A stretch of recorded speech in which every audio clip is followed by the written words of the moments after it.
काश तुम पैदा ही नहीं हुई होती। तुम्हारी वजह से इस घर पर कलंक है। आज इस नदी में कूदकर जान दे देती हूँ। सब खत्म, दर्द खत्म, ये काला रंग भी खत्म। मरना आसान है, जीना सीख। गोरी बहन ने अपनी ही सगी काली बहन के साथ ऐसा सुलूक किया कि देखकर खून खौल उठेगा। और इस कहानी में एक हंस है, एक ऐसा हंस जिसने सब कुछ बदल दिया। आखिर गोरी बहन ने क्या किया, वो हंस कौन था, जानने के लिए अंत तक देखिए। जाओ बेटा, दोनों जाकर धोबी काका से कपड़े ले आओ। बाबा, मुझे ये सब काम मत बोला करो। देख रहे हो ना, मैं बाल संवार रही हूँ। अभी कुछ देर में धूप निकल आएगी। ऐसे ही बाहर जाती रहूंगी तो इस पुष्पा की तरह मैं भी काली हो जाऊंगी। ये बात सुनकर पुष्पा को बहुत बुरा लगा, लेकिन उसने कुछ नहीं कहा। हमेशा की तरह चुप रही। कितनी बार बोला है कि ऐसा मत बोला करो।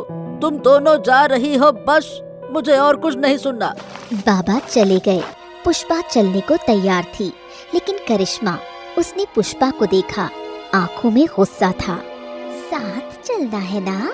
रुक जा, आज तेरी ऐसी बेइज्जती करवाऊंगी कि मेरे साथ आने की हिम्मत कभी नहीं करेगी तू।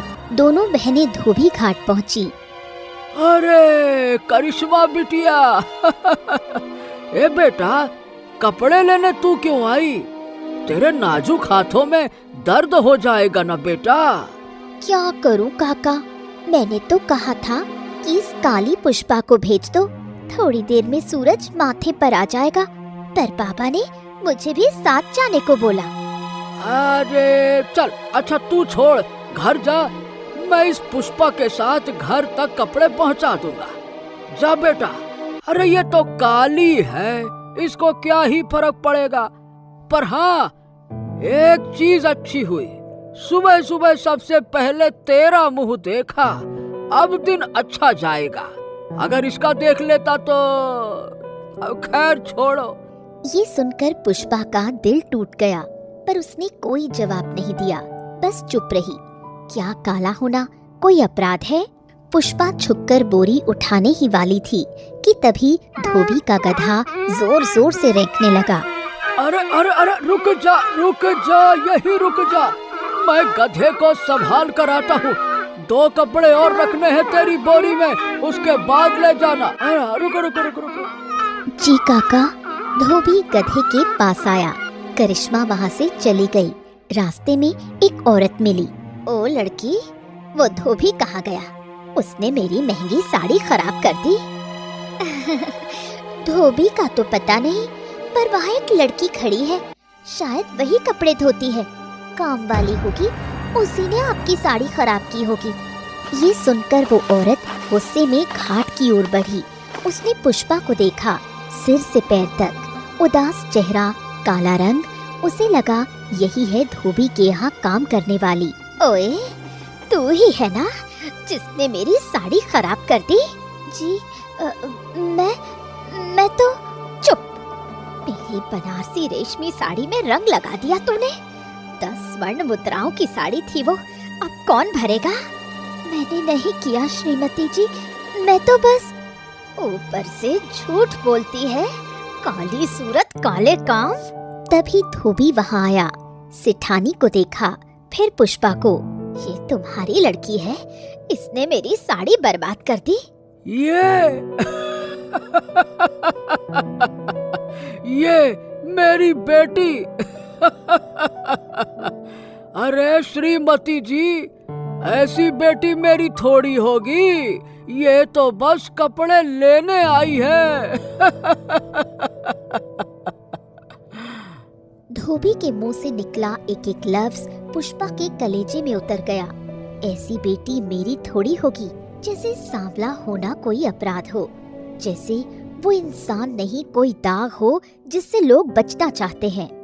पुष्पा ने कुछ नहीं कहा, आंखों में पानी था, गला भर आया था, पर आवाज नहीं निकली। उसने चुपचाप बोरी उठाई, सारा बोझ लादा और चल दी। रात का समय, दिन भर की बातें उसके कानों में गूंज रही थीं। धोबी की आवाज, सेठानी की चीख, काली सूरत, काले काम और करिश्मा की वो दबी हुई हंसी जो सबसे ज्यादा चुभी थी।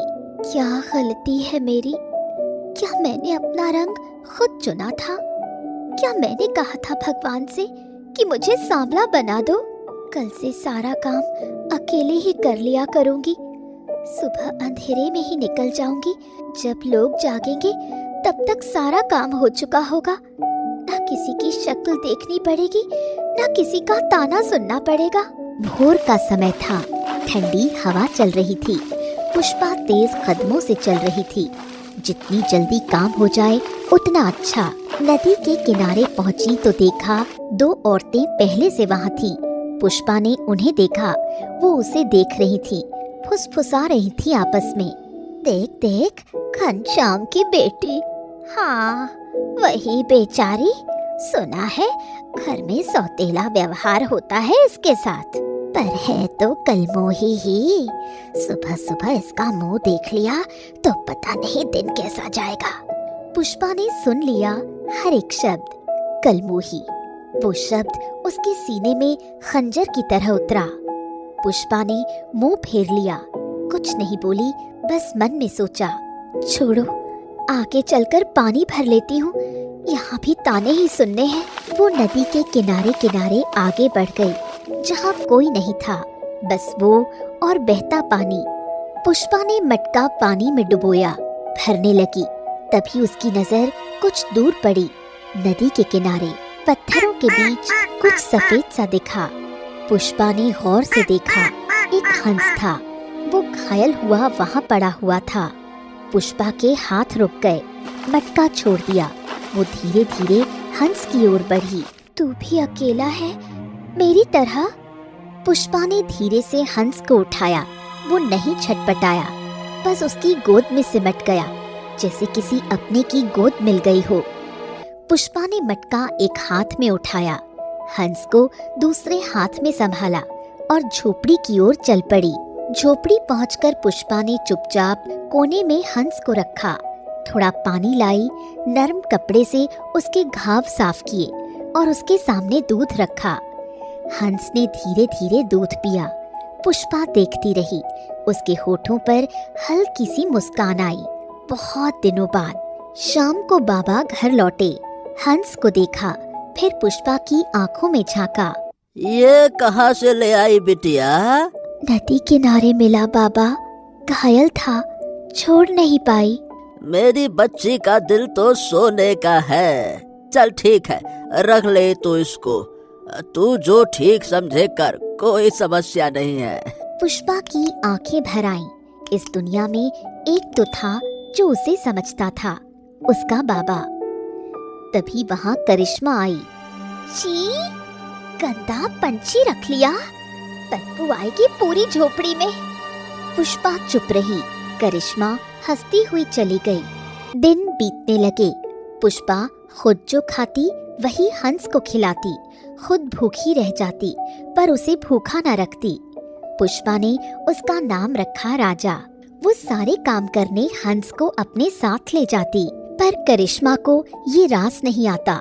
जब पुष्पा काम में लगी होती, करिश्मा चुपके से राजा पर पानी फेंक देती तो कभी उसे तंग करती। बेचारा राजा डरकर फड़फड़ाता, पर थोड़ी देर बाद खुद ही वापस आ जाता पुष्पा के पास, जैसे उसे पता हो उसका असली घर कहाँ है। एक दोपहर करिश्मा फिर से ताना मारने आई। क्या रखा है इस गंदे पंछी में? वो सफेद है, तू काली, कितने अजीब लगते हो दोनों साथ में। पुष्पा ने राजा को सहलाया, कुछ नहीं बोली। करिश्मा हंसती हुई चली गई। तभी बाहर से आवाज आई, कोई आया था। पुष्पा ने झांक कर देखा, चाचा थे। ओ भाई सुनो, ऐसा है, अब बेटी की शादी वादी करा दो, उम्र हो गई है उसकी, कब तक बैठा के रखोगे घर में? बाबा ने सिर उठाया। सोच तो रहा हूँ कि अब काज बियाह कर दिया जाए उसका भी। अरे भाई, मेरे घर कुछ लोग आए हैं दूर गांव से। अच्छा, उनका एक बेटा है, जवान है, सुंदर है, बड़ा मस्त है, घर अच्छा है, परिवार अच्छा है, उसकी शादी के लिए लड़की देखने आए हैं। अच्छा, कौन लोग हैं, कौन से गांव के हैं, कितने लोग हैं परिवार में, माँ बाप क्या करते हैं उसके? अरे बड़े लोग हैं भाई, जमींदार, लड़का भी पढ़ा लिखा है। अब मैंने सोचा तेरी बेटी के लिए बात करूं, क्या कहता है? हाँ हाँ हाँ जरूर भाई, पुष्पा बड़ी है, पहले उसी को दिखाऊंगा। चाचा का चेहरा उतर गया। पुष्पा का बियाह कभी नहीं होने वाला, तू करिश्मा की शादी पहले कर देना। पुष्पा अंदर से सब सुन रही थी, हर एक शब्द। देखो दोनों मेरे लिए एक ही जैसी हैं। अरे भाई तू समझता क्यों नहीं है? पुष्पा के चलते करिश्मा का बियाह कभी नहीं होने वाला।